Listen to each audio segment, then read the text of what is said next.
SIR special intensive revision. Election commission October மாதம் 12 ஸ்டேட்ஸில் election முடியறதுக்கு முன்னாடி இந்த ஸ்கீமை கம்ப்ளீட் பண்ணணும்னு சொல்லியிருந்தாங்க. அதுக்கு நிறையா பேர் எதிர்த்திருந்தாங்க. அதுலேயும் முக்கியமாக Kerala government, west Bengal government, நம்ம தமிழ்நாடு கவர்மெண்ட். நம்ம தமிழ்நாட்டில் ஆல்மோஸ்ட் எல்லா கட்சியும் இதை எதிர்த்திருந்தாங்க. 2 வாரத்துக்கு முன்னாடி டிவிகே தலைவர் விஜய் அவர்கள் இந்த ஸ்கீம் மூலயமா நம்மளோட ஓட்டு உரிமை மொத்தமாக பறிக்கப்படும்ன்ற மாதிரி சொல்லியிருந்தார். அதுக்கப்புறம் நம்ம சிஎம் ஸ்டாலின் அவர்கள் இந்த ஃபார்மை அதிமேதாவினாலே ஃபில் பண்ண முடியாது, அவ்வளோ குழப்பமாக இருக்குது இந்த ஃபார்மில், அப்புறம் இப்படி சாதாரண படிப்பறிவு இல்லாத தமிழ் மக்கள்னால ஃபில் பண்ண முடியுன்ற மாதிரி கேட்டிருந்தார். அதுக்கப்புறம் சீமான் அவர்கள் இதை ஏன் இப்போ கொண்டு வரணும், 1 வருஷத்துக்கு முன்னாடியே அதை பண்ணியிருக்கலாம்ல, ஏன் இப்போ இந்த ஸ்கீமை இம்ப்ளிமெண்ட் பண்ணணும் அப்படின்ற மாதிரி அவரும் கேட்டிருந்தார். ஏன் எஸ்ஐ ஆனால் இவ்வளோ கன்ஃபியூஷன், அப்படி எஸ்ஐ ஆனால் என்ன? முன்னாடி சொன்ன மாதிரி ஸ்பெஷல் இன்டென்சிவ் ரிவிஷன். இந்த ஸ்கீம் மூலயமா இறந்தவங்களோட பேரையும் தமிழ்நாட்டை விட்டு மொத்தமாக ஷிஃப்ட் ஆகி போனவங்களோட பேரையும் இந்த ஓட்டர்ஸ் லிஸ்ட் ஃபுல்லாக ரிமூவ் பண்ண முடியும். இதனால கள்ள ஓட்டுகள் விழுகாது. அதனால தான் எதிர்கட்சியான ஏடிஎம்கே இதை ஃபுல்லாக சப்போர்ட் பண்ணுறாங்க. அதுபோக பிஜேபியும் இதை ஃபுல்லாக சப்போர்ட் பண்ணுறாங்க. கொஞ்ச நாளைக்கு முன்னாடி ஃபினான்ஸ் மினிஸ்டர் நிர்மலா சீதாராமன் என்ன சொன்னாங்கன்னா, 2021 எலெக்ஷனில் நம்ம சிஎம் ஸ்டாலின் என்ன தொகுதியில் கிட்டத்தட்ட 4400 ஓட்டுகள் கள்ள ஓட்டு விழுந்திருக்குன்னு சொன்னாங்க. அப்படின்னா எவ்வளோ கள்ள ஓட்டு விழுந்திருக்கு பாருங்க. அப்படின்னா கௌதம், எஸ்ஐஆர் இப்போ பண்ணுறது நல்லது தானே, இது மூலயமா 2026 எலெக்ஷன் ரொம்ப நேர்மையாக நடக்கும்ல, அப்புறம் ஏன் எல்லா கட்சியும் அதை எதிர்க்கிறாங்க, எஸ்ஐஆரில் என்ன தப்பு இருக்குது அப்படின்னு கேட்டிங்கன்னா, எஸ்ஐஆர் ஸ்கீம் யாருக்கும் பிரச்சனை இல்லை. ஆனால் அதை இப்போ கொண்டு வந்தது தான் பிரச்சனை. 4-5 மாதத்தில் எலெக்ஷனை வச்சுட்டு இப்போ அதை இம்ப்ளிமெண்ட் பண்ணுறது தான் எல்லாத்துக்குமே பிரச்சனை. 2021 எலெக்ஷன் முடிஞ்சிருச்சு, 4.5 வருஷம் உங்களுக்கு டைம் வந்திருக்கு. ஆனால் இப்போ ஏன் அதை இம்ப்ளிமெண்ட் பண்ணணும், அதுதான் எல்லாத்துக்குமே பிரச்சனை. இதுதான் அப்போஸ் பண்ணுற எல்லா கட்சிக்கிட்டையும் இருக்க ஒரே காமனான கேள்வி. எஸ்ஐஆர் மூலயமா பொலிட்டீஷியன்ஸ்க்கு மட்டும் ப்ராப்ளம் இல்லை, என்னையே உங்களை மாதிரி இருக்க காமன் பீப்புள்ஸ்க்கும் ப்ராப்ளம் இருக்குது, கன்ஃபியூஷன்ஸ் இருக்குது. என்ன ப்ராப்ளம், என்ன கன்ஃபியூஷன்ஸ், அதை தான் இந்த வீடியோவில் டீட்டெயிலாக பார்க்க போகிறோம். இந்த மாதிரி பொலிட்டிக்கல் ரிலேட்டடான நியூஸ் ஷார்ட்டாக தெரிஞ்சுக்கணும்னு நினச்சிங்கன்னா டாப் மூமெண்ட்ஸ் சேனலை சப்ஸ்கிரைப் பண்ணுங்கள். ஹலோ எவ்ரிபடி, நான் உங்கள் கௌதம், இது உங்கள் டாப் மூமெண்ட்ஸ்.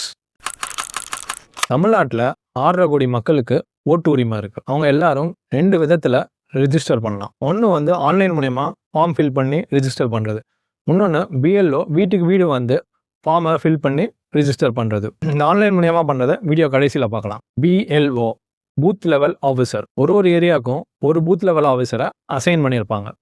அவங்க தான் ஒரு வீட்டுக்கும் போய் ஃபார்மை கொடுத்து ஃபில் பண்ணி வாங்கிட்டு வருவாங்க. ஸோ இங்கே பூத் லெவல் ஆஃபீஸர்ஸ்க்கும் நிறையா பிரச்சனை இருக்குது, காமன் மேன் நம்மளுக்கும் நிறையா பிரச்சனை இருக்குது. ஸோ பூத் லெவல் ஆஃபீஸர்ஸ்க்கு என்னென்ன பிரச்சனை இருக்குன்னா, இந்த பூத் லெவல் ஆஃபீஸர்ஸ் எல்லாரும் ஃபுல் டைமாக இதில் ஒர்க் பண்ண மாட்டாங்க. அவங்கெல்லாம் ஒரு கவர்மெண்ட் எம்ப்ளாயீஸ், மோஸ்ட்டாக டீச்சிங் ஸ்டாஃப்ஸாக இருப்பாங்க.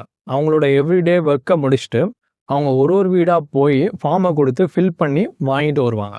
இதனால அவங்களுக்கு ஒர்க் அதிகமாகுது. இப்போ டைமும் ரொம்ப கம்மியாக இருக்கனால அவங்களுக்கு ரொம்ப ப்ரெஷர் அதிகமாக இருக்குது. இதனால அவங்க 2 நாளைக்கு முன்னாடி டைமை எக்ஸ்டெண்ட் பண்ண சொல்லி ஸ்ட்ரைக் பண்ணிட்டு இருக்காங்க. இந்த வீடியோவை ஏதாச்சும் ஒரு பிஎல்ஓ ஆஃபீஸர் பார்த்துட்டு இருந்தீங்கன்னா உங்களோட கஷ்டத்தை கமெண்ட்ஸில் சொல்லுங்கள். ஏன்னா நான் படித்து தான் தெரிஞ்சுக்கிட்டேன், நீங்கள் தான் ஃபீல்டில் இருக்கீங்க, உங்களோட கஷ்டத்தை கமெண்ட்ஸில் சொல்லுங்கள். நவம்பர் 4ஆம் தேதி இந்த ஸ்கீம் இம்ப்ளிமெண்ட் பண்ணாங்க.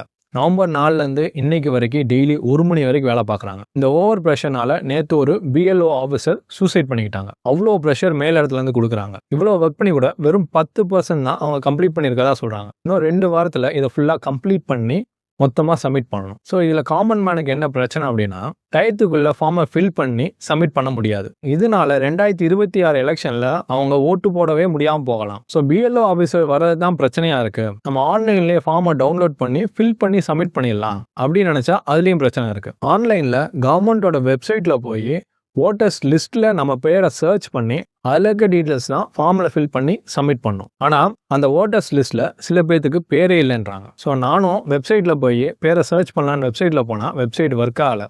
2 வட்டம் ட்ரை பண்ணேன், 2 வட்டமும் ஒர்க் ஆகலை. ஸோ இந்த மாதிரி நிறைய டெக்னிக்கல் இஷ்யூஸ் ஆன்லைன்லேயும் இருக்குது. இதனால டிசம்பர் 4க்குள்ளே சப்மிட் பண்ணுறது கஷ்டம்னு நான் நினைக்கிறேன். நீங்கள் என்ன நினைக்கிறீங்க? கமெண்ட்டில் சொல்லுங்கள். இதெல்லாம் தாண்டி எப்படியோ டிசம்பர் 4க்குள்ளே ஃபார்மை சப்மிட் பண்ணிட்டோம் அப்படின்னா டிசம்பர் 9க்கு முன்னாடி ஓட்டர்ஸ் லிஸ்ட்டு வரும். அதில் ஏதாச்சும் மிஸ்டேக் இருந்துச்சுன்னா ஹியூமன் எரர் மூலயமா நீங்கள் ஃபார்ம் ஃபில் பண்ணும் போதே ஏதோ ஸ்பெல்லிங் மிஸ்டேக் விட்டீங்க, இல்லைனா பிஎல்ஓ ஆஃபீஸர் வாங்கிட்டு போன ஃபார்மை ரிஜிஸ்டர் பண்ணும்போது ஏதோ தப்பு பண்ணிட்டாங்க.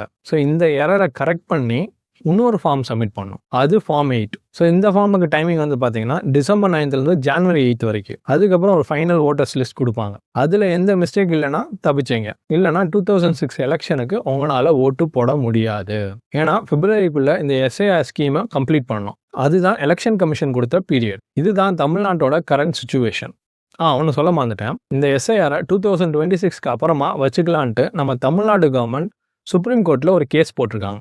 அந்த கேஸ் இப்பயும் நடந்துட்டுருக்கு. இந்த ஜட்மெண்ட்டுக்கு அப்புறம் தான் இந்த எஸ்ஐஆரை எலெக்ஷனுக்கு முன்னாடி கம்ப்ளீட் பண்ணுவாங்களா இல்லை பாஸ் பண்ணுவாங்களான்றதே தெரியும். அதை இன்னொரு வீடியோவில் டீட்டெயிலாக பார்க்கலாம்.